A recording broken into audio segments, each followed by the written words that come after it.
général, mesdames les directrices, messieurs les directeurs, monsieur le préfet, mesdames et messieurs les parlementaires, chères auditrices, chers auditeurs, bonjour donc à tous et toutes. Au fond, je me suis dit que j'avais besoin et peut-être envie de vous parler de trois choses aujourd'hui. D'abord du général de Gaulle, j'y reviendrai.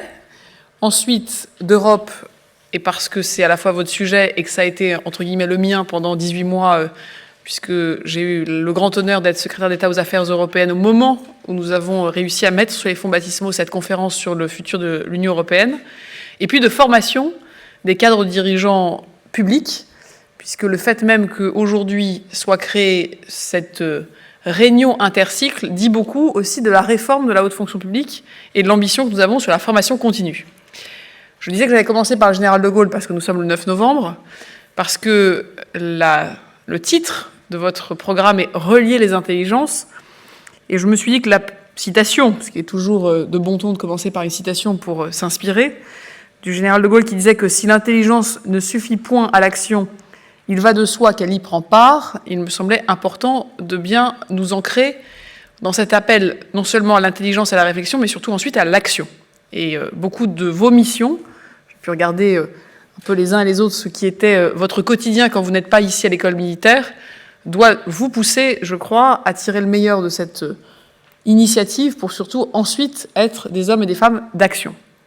Je disais, parlons d'Europe, parce que nous sommes à la veille d'une présidence française qui, avec les élargissements, fait que cette grande chance et cet honneur ne se produit désormais plus que tous les 14 ans.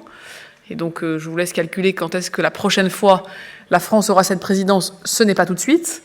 Et parce que cette conférence sur l'avenir de l'Europe est un exercice en soi inédit, qui a été souhaité, j'y reviendrai, par le président de la République dès son discours de la Sorbonne, et qui est un événement, je dois vous le dire en confidence, qui a demandé énormément de travail de persuasion sur le fait que peut-être les Européens avaient des choses à dire sur l'Europe, et que peut-être les institutions européennes avaient intérêt à susciter partout à travers le continent des réflexions, des intelligences partagées, des idées peut-être novatrices sur à la fois ce qu'elle était et sur ce qui allait advenir, ou en tout cas ce que les uns et les autres pensaient comme devant être l'anticipation, la prospective et aussi l'action attendue par nos concitoyens. Vous le savez, le président de la République a fait de l'Europe non seulement un thème politique, mais également un thème d'ambition, non seulement pour essayer évidemment de réformer ce qui doit l'être, mais de rappeler que notre pays, au cœur de l'Europe, a plus que jamais une responsabilité en tant que membre fondateur et, j'allais dire, pays moteur. Nous sommes en effet à une croisée des chemins bien identifiés sur les défis auxquels nous faisons face. D'abord, le défi, j'allais dire, de la seniorité, de l'expérience. Nous sommes 70 ans après la création de ce qui était la communauté du charbon et de l'acier, c'est-à-dire que nous ne sommes plus tout à fait neufs, mais nous ne sommes pas non plus tout à fait anciens.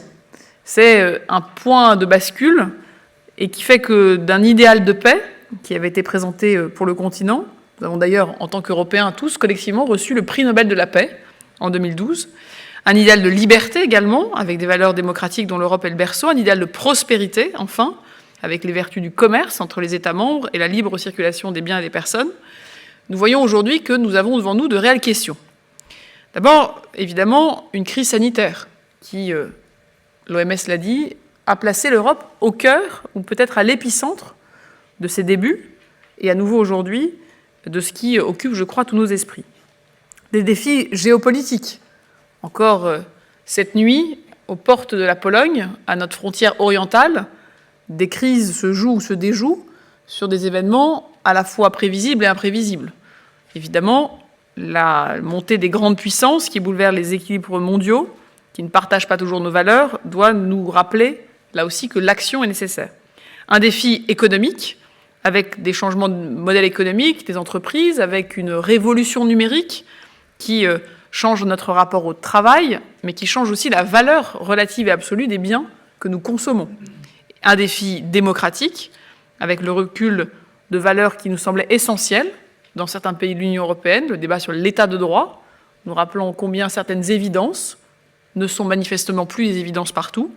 Et puis surtout, je dis surtout parce qu'il est quand même au cœur de notre vie quotidienne, un défi climatique et environnemental qui va nécessiter une transition qui amènera nos économies, nos modes de vie à profondément être transformés sans pour autant laisser les plus vulnérables et les plus fragiles sur le bord du chemin. Dans ce contexte, le président de la République, en 2019, avait donc proposé de lancer cette grande conférence sur l'avenir de l'Union, pour rappeler aux Européens que l'Europe était l'échelle pertinente pour répondre à de nombreux de ces défis, mais qu'il fallait que les solutions face à ces défis soient des solutions partagées. Et nous le savons, les Français perçoivent souvent l'Union européenne comme éloignée, distante, bureaucratique et finalement en retard. La principale critique pendant la crise sanitaire qui a été faite à l'Europe n'était pas la nature de son action, mais la lenteur que prenait l'Europe à se décider elle-même à agir. Et donc, nous voyons bien que ce lien entre l'Union européenne et ses citoyens doit être à la fois pensé et repensé. En 2019, le président de la République a donc proposé qu'une grande concertation à l'échelle européenne sur l'avenir de l'Europe puisse se tenir en adressant, vous vous en souvenez peut-être, une lettre aux Européens, une lettre courte, mais qui rappelait l'essentiel.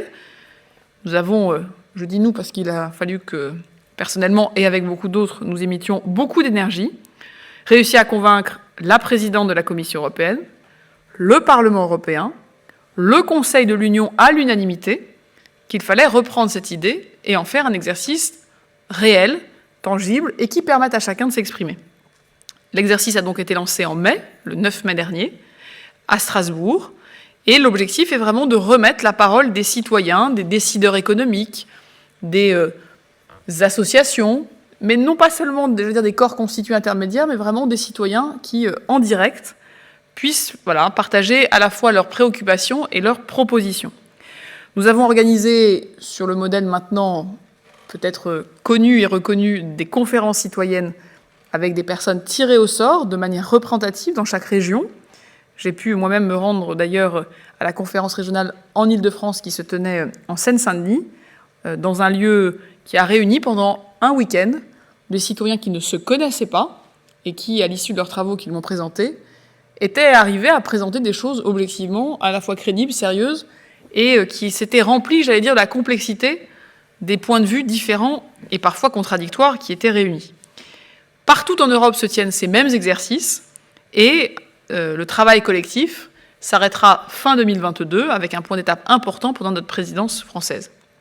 Alors évidemment, nous cherchons à ce que cette présidence contribue, j'allais dire, de manière déterminante, on l'espère, à cette conférence, en ayant mis au cœur les trois thèmes que maintenant, je crois, vous connaissez peut-être mieux que quiconque dans notre pays, ce thème de la relance, de la puissance et de l'appartenance. J'ai pu déjà avoir quelques retours sur les premiers travaux qui ont été les vôtres. Je souhaitais, avant que vous puissiez pitcher les uns et les autres pour défendre vos convictions, peut-être partager 4 convictions personnelles et faire le lien aussi avec le ministère qui est le mien aujourd'hui, de voir comment ces enjeux s'incarnent concrètement dans un ministère qui, a priori, ministère de la transformation de la fonction publique, n'est pas le premier ministère européen que l'on imagine et que l'on projette mentalement. D'abord, sur le sujet de la relance. Évidemment, la crise a été très forte, elle a mis en tension nos démocraties, nos économies.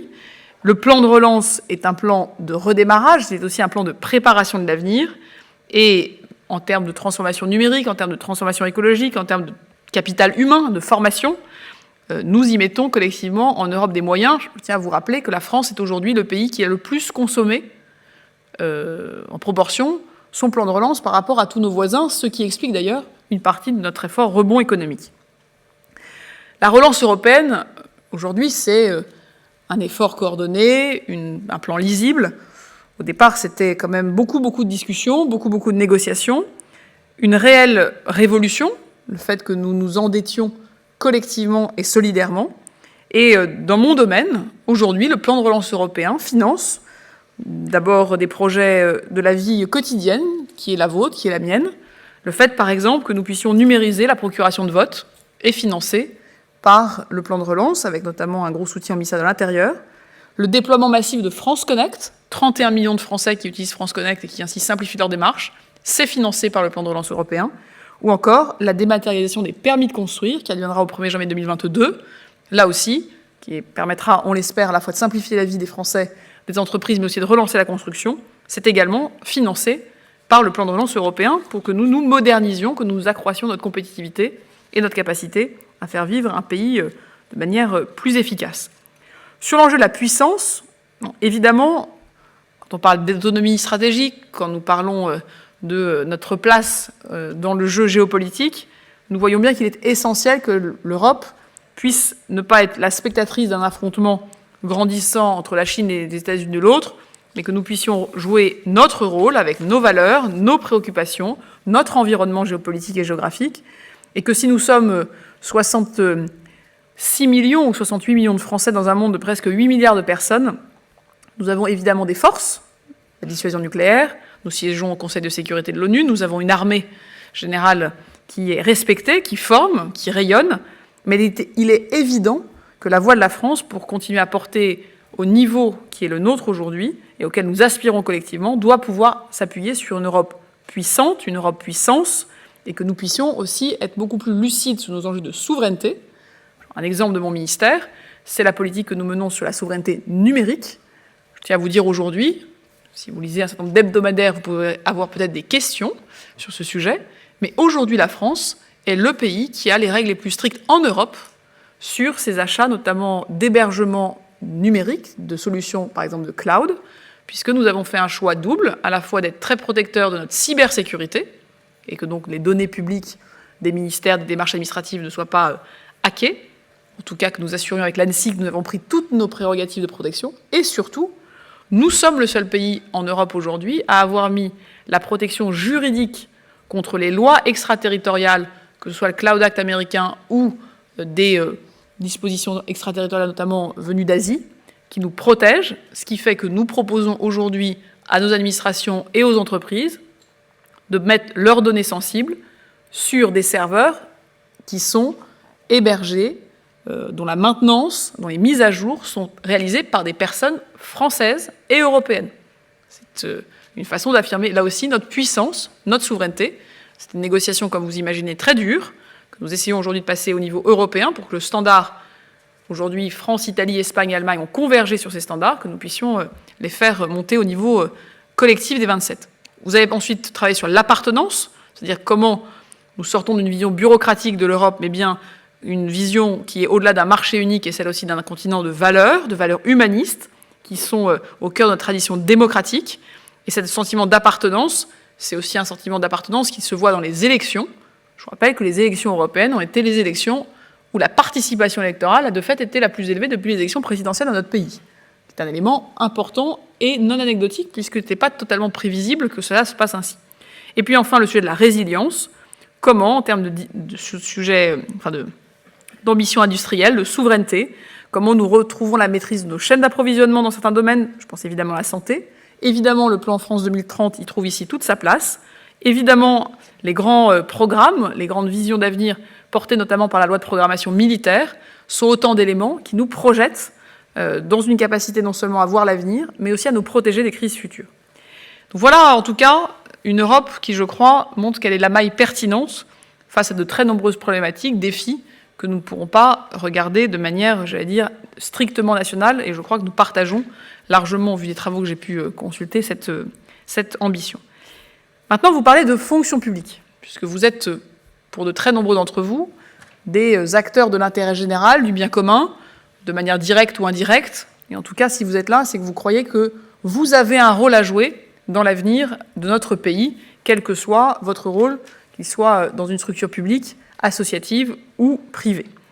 L'exercice que vous menez aujourd'hui, il est pour moi porteur de beaucoup d'espoir, parce qu'il est totalement convergent avec l'ambition que le président de la République a fixée le 8 avril dernier, c'est-à-dire que nous investissions très fortement, évidemment dans la formation initiale des agents publics et des fonctionnaires qui rejoignent l'État, les collectivités, les hôpitaux, mais également dans la formation continue, dans un monde qui se complexifie, où les enjeux s'imbriquent de plus en plus, et où il nous faut prendre un peu de recul pour agir de manière plus pertinente, plus crédible et donc plus légitime aux yeux des Français.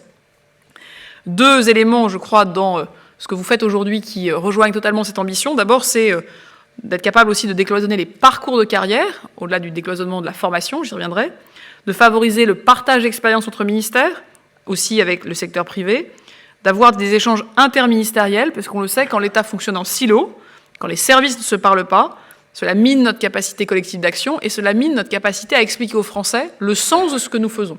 Les Français voient très bien les incohérences, voit très bien les injonctions contradictoires, et plus nous travaillons ensemble, plus nous sommes donc crédibles. C'est la raison pour laquelle, ce matin, j'étais avec les organisations syndicales représentatives de la fonction publique, qui, à la majorité d'entre elles, ont décidé de soutenir la réforme que nous menons, notamment pour soutenir la mobilité interministérielle au sein du nouveau corps des administrateurs de l'État, qui permettra également de faire vivre un tronc commun de formation qui, ce tronc commun, formera 1000 agents publics par an, qu'ils soient magistrats judiciaires, qu'ils soient futurs commissaires de police, qu'ils soient demain directeurs d'hôpitaux, administrateurs territoriaux, cadres de l'État, cadres techniques, ingénieurs, sur 5 sujets qui sont essentiels au XXIe siècle, qui sont français et européens, je vais y venir, transition écologique, transition numérique, lutte contre les inégalités, notamment la reproduction des inégalités dans notre pays, les enjeux de rapport à la science et à la technologie, comment on décide face à l'incertitude technologique, et cinquième sujet, qui est un sujet plus français qu'européen, c'est le sujet des valeurs de la République. Nous ne sommes pas un pays qui croit au communautarisme ou qui croirait à des valeurs autres qu'universalistes, mais cela doit s'incarner dans nos actions à tous et donc demande une formation commune qui soit réellement partagée, au-delà des versants même de la fonction publique, par tous. Deuxième élément constitutif de la réforme, c'est une démarche d'investissement très résolue dans la formation continue et l'apprentissage tout au long des carrières. Clairement, j'en parlais encore hier avec le général, l'État n'a pas une culture partagée peut-être au-delà des convaincus et militants que vous êtes, puisque si vous êtes là sur une base volontaire, c'est que vous y croyez, d'une vision de la formation continue comme étant un investissement rentable au sens où il apporterait directement des bénéfices à la qualité de l'action publique. Le président de la République, le Premier ministre et moi-même, et beaucoup d'autres, dont beaucoup sont ici présents, je crois, savent combien, et en tout cas défendent l'idée que si nous voulons maintenir, améliorer les compétences, être pertinents, être innovants et être adaptés au monde qui nous entoure, nous devons faire de cette formation continue un des objectifs forts et, je crois, différents de ce que sera donc demain l'INSP, l'Institut national du service public, par rapport à c'était l'ENA, qui évidemment a proposé un certain nombre d'offres de formation continue, mais qui ne sont jamais passées à l'échelle des 10 000 hauts fonctionnaires et cadres dirigeants publics que nous avons vocation, dès l'année prochaine, à former ensemble et à former par des travaux notamment collectifs. Vous le voyez, nous avons donc parlé un peu du général de Gaulle, beaucoup d'Europe, beaucoup de hautes fonctions publiques, de formation.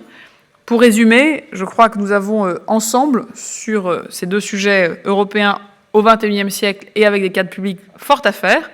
Vos travaux donc alimenteront cette réflexion, pourront, je crois, contribuer concrètement à ancrer aussi nos positions pendant la présidence française de l'Union européenne dans une réflexion partagée. Je le dirai avec grande attention, la synthèse qui sera faite de vos travaux.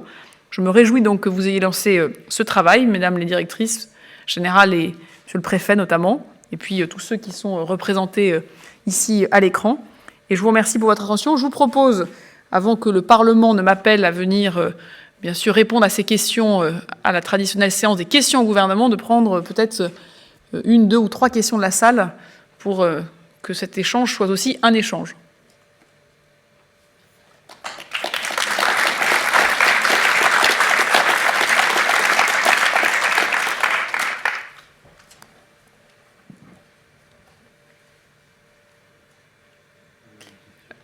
On peut faire comme à l'Assemblée dans 20 minutes, c'est-à-dire que questions courtes, réponses courtes, et plus c'est percutant, en général, plus c'est intéressant.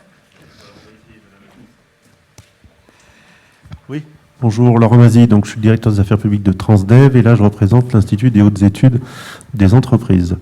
La question porte sur l'influence de la France à Bruxelles, concernant donc la réforme que vous avez présentée sur la haute administration française.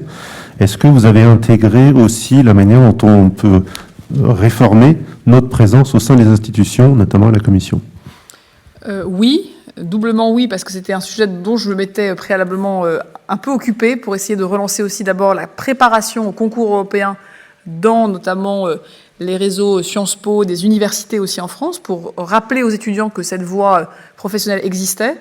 Nous avons mis, et vous le verrez, dans les ambitions de l'INSP, qui donc viendra succéder à l'ENA, le fait que l'INSP aura vocation à préparer des non-fonctionnaires et des fonctionnaires à réussir ces concours de la Commission européenne. Et deux autres éléments importants pour réussir à retrouver, ou en tout cas trouver notre pleine influence, s'assurer que nous vous assurons bien les mobilités. D'ailleurs, dans la réforme, nous encourageons beaucoup les mobilités interministérielles entre versants de la fonction publique et au-delà. Et évidemment, la mobilité européenne sera à la fois reconnue, valorisée et incitée, ce qu'elle n'est objectivement pas toujours aujourd'hui dans les carrières des hauts fonctionnaires. Et quatrième élément important, nous avons mis au cœur de la présidence française le développement d'un Erasmus des hauts fonctionnaires qui permet, sur des petites cohortes, des choses vraiment, j'allais dire, cousu main, d'avoir des échanges entre des cadres de différents pays qui viennent pour 15 jours, 3 semaines, s'imprégner de la culture dans d'autres pays et qui alimentent du coup aussi une capacité à mieux se connaître entre Européens et aussi à voir les institutions européennes et le travail européen d'une nouvelle manière. C'est-à-dire qu'aller travailler à la représentation permanente, aller travailler au sein d'une direction générale à la Commission, c'est intéressant, c'est utile, et vous y rencontrez des gens de grande valeur. Nous avons aussi réfléchi déjà avec le Collège de Bruges, qui ferme beaucoup des cadres de la Commission européenne, à avoir des échanges d'étudiants, d'enseignants, avec aussi l'INSP demain. Donc Federica Mogherini, qui maintenant dirige le Collège de Bruges, a été une des personnes avec qui j'étais en contact encore dans ces dernières semaines. Donc oui, c'est un élément constitutif même de l'ambition aussi de rayonnement international de l'INSP demain.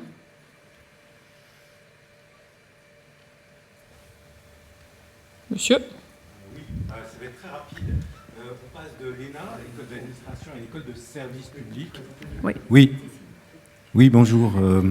Alain Graff, directeur de la relation institutionnelle de l'IHEDN.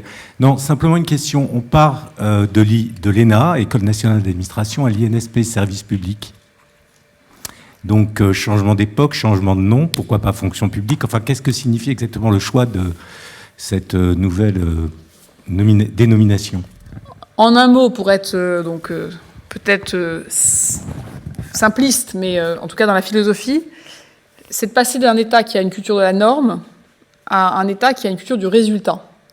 C'est de se décentrer dans notre approche. C'est-à-dire, on n'est pas là pour administrer un pays avec des normes, des textes, peut-être d'avoir aussi mis au pinacle de nos fonctions les enjeux de contrôle, d'inspection, de jugement, qui sont des fonctions administratives, et inverser un peu la manière dont nous concevons même notre rôle collectif, qui est celui d'être au service de notre pays, d'avoir une optique peut-être de voir ce que les Français en voient, de voir ce qu'ils en valorisent, de s'assurer aussi notre capacité, comme on dit, à atteindre le dernier kilomètre, c'est-à-dire aussi une vision, j'allais dire, réelle du pays dans son hétérogénéité. Je vous invite, si vous avez un peu de temps, à aller sur le site du gouvernement. Nous avons publié un baromètre des résultats d'action publique département par département. Vous avez accès à des cartes donc, qui vous montrent, sur nos 43 politiques prioritaires, la réalité du déploiement de nos politiques prioritaires sur l'ensemble du pays. Si vous y passez un tout petit peu de temps, vous verrez une chose qui est très frappante. En moyenne, nos réformes prioritaires se sont déployées. En réalité, elles se sont déployées à des rythmes très différents selon les départements. Bien, la notion de service public, c'est d'être capable non seulement de se dire « oui, les circulaires, les lois, les textes ont été bien écrits, bien pris, ils ont été bien administrés », mais est-ce que sur une logique de service à la population, cette logique aussi de proximité, nous sommes à la hauteur des attentes? Et si vous allez donc faire l'exercice, vous pouvez rentrer votre code postal, donc c'est sur le site du gouvernement, à peu près au milieu de la page. Vous rentrez votre code postal et vous aurez une vision, je crois, assez nouvelle en fait de la réalité de l'action publique telle qu'elle se décline territoire par territoire. Cette vision-là, c'est aussi la vision de l'administration dans sa relation aux citoyens que nous voulons revoir. Comme je dis souvent, le rôle de l'administration n'est pas d'organiser des guichets où des agents publics attendraient que des Français qui ont des problèmes aient trouvé le bon guichet pour avoir une solution. C'est aussi d'être capable, par le numérique par exemple, de faire de l'administration proactive, de prendre des démarches pré-remplies. Nous avons mis dans le projet de loi de financement de la sécurité sociale aujourd'hui une mesure dont je suis très fière et donc je vais vous en parler. C'est le fait que les femmes qui se sépareront, parce que c'est beaucoup de femmes, malheureusement de leur mari ou de leur conjoint en 2022, verront désormais leur pension alimentaire automatiquement intermédiée par la CAF. Nous avons calculé que c'est 200 000 femmes, majoritairement, qui bénéficieront donc de pensions alimentaires désormais payées, là où les estimations des économistes dans tous les pays occidentaux montrent que le paiement oscille entre 40 et 50% de manière régulière. Ça, ce sont des enjeux où l'administration change de regard. Elle n'est plus l'administration qui permet de faire un recours, d'aller devant le tribunal, de mener 18 mois de discussion pour qu'enfin, au fond, le droit tel qu'il a été prononcé s'applique. C'est d'inverser cette logique. Et donc oui, le service public Le service au public, le service au pays, dans sa réalité, dans ses territoires, est évidemment mis en avant. Et au cœur de ça, vous avez des hommes et des femmes qui ont des fonctions connues. Je vois monsieur le préfet, des animateurs de l'interministérialité très très proches du terrain qui vont, dans ce cadre-là, avoir, j'allais dire, un métier dont l'importance est plus que jamais décuplée, aussi dans cette relation de proximité aux Français sur le terrain. C'est aussi pour ça que notre vision, notamment dans ce débat sur le nombre de fonctionnaires, c'est un débat qui n'est pas un débat pour moi, qui n'est pas un débat de nombre, qui est un débat de est-ce qu'on est organisé pour être efficace et est-ce qu'on remplit bien nos missions. Il y a des réformes que nous portons qui sont des réformes de productivité, qui nous libèrent, j'allais dire, entre guillemets, des effectifs, qui sont objectivement remplacés très bien par des ordinateurs. D'ailleurs, les agents sont très contents que les ordinateurs fassent des choses qu'ils faisaient de manière répétitive et assez peu intéressantes. Mais ça nous permet de repositionner, en ce moment, 10 000 policiers et gendarmes sur le terrain, en ce moment, des enseignants dans le premier degré pour avoir notamment des classes qui se dédoublent, qui nous permet en ce moment de recruter 6 000 infirmières de plus, sans augmenter le nombre total de fonctionnaires. Donc c'est vraiment une nouvelle approche. Je crois qu'elle est attendue et par les agents publics, honnêtement, et par les Français. Et alors ma dernière question, peut-être... je suis prête à répondre à votre dernière question.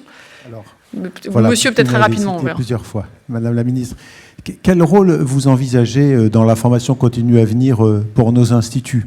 Parce que je vous avais dit la dernière fois dans une autre rencontre que la formation c'était bien, mais que souvent on s'apercevait que si elle n'avait pas un caractère obligatoire, les fonctionnaires n'y allaient pas parce qu'ils sont tous pris par leur travail, par un système hiérarchique. Et puis il y a la formation professionnelle directe, mais il y a aussi les formations que nos instituts offrent qui sont, je dirais, des formations d'ouverture et de dialogue. Et donc quel rôle vous envisagez pour ces instituts dans le cadre de la réforme de la fonction publique que vous conduisez ? Merci. L'ambition, c'est au fond qu'un haut fonctionnaire qui aspire à prendre des responsabilités ne puisse pas se reposer sur sa seule formation initiale. Après, on va évidemment individualiser. Ça dépend du poste que vous occupez, ça dépend de vos aspirations de carrière, ça dépend du moment dans lequel vous êtes dans votre carrière, ça dépend de savoir si c'est une formation plus qui se décline en mode collectif, parce que on vous prépare à prendre un poste et vous êtes plusieurs dans la même situation, si c'est parce que vous avez une aspiration personnelle et on pense qu'avec les compétences que vous avez accumulées, il y a un intérêt à vous former individuellement. Mais je pense que ces exercices, déjà, dans le simple fait déjà de réunir des personnes qui viennent d'horizons différents, de vous sortir de votre quotidien et de vous permettre de réfléchir à des sujets qui ne sont pas directement liés à votre exercice professionnel quotidien, mais qui lui donnent du sens et de la profondeur, c'est majeur. L'INSP demain, c'est d'ailleurs écrit dans le texte que nous préparons, n'aura pas la vocation à absorber l'existant. Elle aura en revanche la vocation à animer, à coordonner et surtout à faire que, par exemple, les personnes du ministère de l'Intérieur, évidemment, pourront continuer de se former dans l'institut qui est celui de leur ministère, mais surtout aient accès, un peu dans une vision de catalogue, à des choses qui se passent ailleurs dans les cercles publics, mais qui peuvent se passer ailleurs dans les universités, qui peuvent se passer ailleurs dans les grandes écoles, qui peuvent se passer ailleurs peut-être à l'étranger, et que nous ayons cette vision, j'allais dire, très de formation de la compétence, très individuelle. Pourquoi ? Pas parce que je crois à l'individualisme, mais parce que notre fonction publique s'enrichit de gens, d'hommes et de femmes qui ont des points de vue suffisamment divers pour que la décision publique soit meilleure. Comme je dis souvent, la diversité, qui est un enjeu que tout le monde met beaucoup en avant. Oui, la diversité, j'y crois évidemment pour des raisons d'égalité, hommes-femmes, provenance territoriale, provenance sociale. Mais j'y crois surtout parce que quand vous avez autour d'une table des points de vue qui ne sont pas initialement les mêmes, de la confrontation des intelligences naîtra une meilleure décision. Ça ne veut pas dire qu'elle sera unanime, mais de la confrontation des idées, vous aurez une meilleure décision parce que vous n'aurez pas trop d'angles morts. Vous aurez, comme je dis, notre métier, nous, de politique, c'est de choisir des inconvénients. Nous ne choisissons jamais des avantages, parce que si nous n'avions que des avantages, ça fait longtemps que ça aurait été choisi. Mais choisir des inconvénients, ça demande d'avoir autour de vous des hommes et des femmes qui peuvent d'abord les expliciter, voir comment ils peuvent être accompagnés, comment ils peuvent être modérés, et aussi comment ils sont perçus, tout simplement. Et donc c'est aussi pour ça, d'ailleurs, dans la réforme, je prends le fil en l'élargissant, nous allons aussi chercher à avoir plus d'hommes et de femmes formés dans les universités, avec des formations autres que l'économie et le droit, en allant chercher notamment nos jeunes talents. Aujourd'hui, vous savez, dans 74 classes préparatoires dans les universités de notre pays, partout en France, au moins 2 par région, 1500 jeunes aujourd'hui se préparent à passer les concours de la fonction publique et qui ont, et c'est une chance pour nous, des parcours de formation, notamment universitaires, extrêmement variés entre eux. C'est pour ça qu'on va chercher des docteurs, c'est pour ça. Donc évidemment, la formation continue et ce que vous faites, à la fois dans chacun de vos ministères, mais aussi en collectif, c'est majeur. Je pense que nous sommes un pays qui a un grand défi devant lui, c'est que nos meilleurs chercheurs parlent, échangent et construisent davantage avec nos décideurs publics. Nous sommes probablement le seul pays au monde, je veux dire, où nous exportons nos prix Nobel pour aller faire des conférences dans le monde entier, mais les décideurs publics, les hauts fonctionnaires, au fond, ne les connaissent pas aussi intimement que c'est le cas dans d'autres pays. Je dis souvent, aux États-Unis, tout membre de cabinet senior est en général quelqu'un qui a travaillé une partie de sa vie dans un laboratoire de recherche, sur des sujets de sciences humaines, sur des sujets de sciences dures. Ce n'est pas notre culture. L'idée n'est pas forcément de la changer de fond en comble, mais il me semble que, et pour les chercheurs, et pour les décideurs publics, et ce n'est pas parce que Madame la directrice de cabinet du président du CNRS est avec nous que je le dis, parce que ça fait à peu près 3 ans qu'on s'en parle. Voilà, donc c'est vraiment une conviction, moi, très forte. Notre pays gagnera, notamment en termes de capacité de prospective, d'anticipation, mais aussi pour alimenter les chercheurs. Les chercheurs ont besoin d'avoir des nouveaux sujets de recherche, de nouvelles questions. Et l'échange avec des décideurs, des acteurs du quotidien, est aussi pour eux intéressant. Je crois que peut-être, monsieur, vraiment, si c'est une question vous voyez, en mode mots-clés. Merci Philippe Duron, je préside le l'IEDAT, l'Institut des hautes études d'aménagement du territoire. Le développement des territoires, c'est bien évidemment l'action de l'État, mais c'est aussi celui des collectivités territoriales. Comment voyez-vous la collaboration, la perméabilité aussi entre les fonctions publiques de l'État et celles des collectivités territoriales? Il y a quelques années, j'ai commis un rapport sur l'avenir des ingénieurs publics et de nombreux ingénieurs publics qui avaient été poussés par leur administration centrale à aller dans des collectivités territoriales regrettaient que celles-ci les aient perdus de vue et qu'ils aient la plus grande difficulté à faire cet aller-retour très profitable et pour les collectivités et pour l'État. Moi, je dis souvent, je suis la ministre de toutes les fonctions publiques, des 3. Il n'y en a qu'une, mais il y en a aussi 3, si on veut le voir comme ça. Toute l'ambition de toute notre réforme, si vous regardez, est toujours ouverte pour l'État, la territoriale et le volet hospitalier. Le tronc commun est partagé aux 3 versants. Le cycle des hautes études en service public, qui est un peu notre schème à nous, si on prend le lien avec ce que fait l'institution militaire, de cadres très seniors aujourd'hui, est bien ouvert à des administrateurs territoriaux, à des administrateurs hospitaliers, à des administrateurs d'État, à des juges. Je parle aussi beaucoup des magistrats judiciaires. C'est très important que nous n'oublions pas qu'au départ, ce sont aussi des hauts fonctionnaires avec un régime d'indépendance qui est spécifique, mais que nous devons garder, j'allais dire, dans nos échanges également. Et donc, nous sommes en train de travailler notamment sur des amendements qui changent un peu le droit, à la marge et de manière assez technique, mais pour vraiment permettre ces parcours variés, État, collectivité, notamment pour s'assurer qu'il n'y ait pas de perte de rémunération à la fin d'une mobilité d'un côté ou de l'autre. Et donc, c'est au cœur de la pertinence aussi de notre action. Nous avons, et ça je finirai là-dessus, décentralisé notre pays en 82. Il n'en a été, à l'époque, tiré aucune conséquence sur l'organisation de la haute fonction publique de l'État. Ni dans sa version d'organisation des services déconcentrés par rapport à l'administration centrale, ni dans sa relation aux collectivités territoriales, dans l'enjeu des carrières des hommes et des femmes qui, justement, peuvent permettre de sortir de l'opposition assez stérile, où chacun dans sa tranchée aurait l'impression que quand c'est bien, c'est lui, et quand c'est mal, c'est l'autre, qui n'amène, on le sait, vu les sujets sur lesquels vous travaillez, à assez peu de résultats. Donc c'est au cœur de notre ambition. Le Premier ministre, vous l'imaginez, y est extrêmement attaché, et j'ai beaucoup travaillé avec l'Association des administrateurs territoriaux, avec l'INET. L'INET a désormais 2 classes talents pour préparer, pour les élèves boursiers à Nantes, à Paris et à Strasbourg, ces concours. C'est là aussi beaucoup de travail, j'allais dire, et d'énergie mise collectivement pour embarquer, j'allais dire, le monde de la territoriale dans notre réforme. Et je tiens à vous dire d'ailleurs que les administrateurs territoriaux sont particulièrement, d'ailleurs ils le disent publiquement, satisfaits qu'il n'ait pas été oublié de cette réforme majeure qui concerne tout notre pays dans tous ses volets d'action publique. Je vous remercie parce que les députés m'attendent et je vous souhaite d'excellents travaux ensemble. Merci beaucoup.